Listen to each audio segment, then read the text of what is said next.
But you don't know good and evil in the same way that God does. We know good, but we can't do good. We can't do it. It's not in us to do it. We conceptually know what it is, but we can't do it. We know good and evil. You know, God knows good and evil, but He starts from holiness. We know good and evil, but we start from sin. That is the fundamental difference. That's what God wants you to see about yourself tonight if you're lost.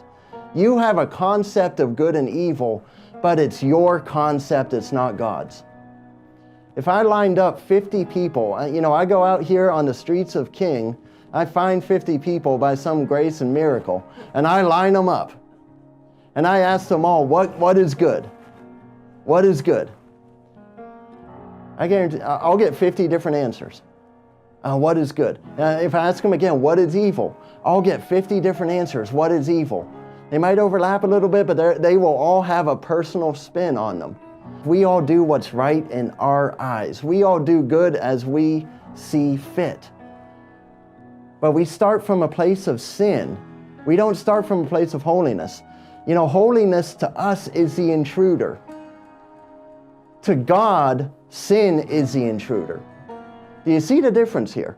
Do you see how we are diametrically opposed to God by our very nature? We know the concepts of good and evil. We know concepts exist, but we kind of fill in the blanks based upon our personal preferences. But to God, He starts from holiness because He's holy. He starts from sinlessness because He is without sin. And sin is the stranger that comes in. Sin is the stranger that comes in.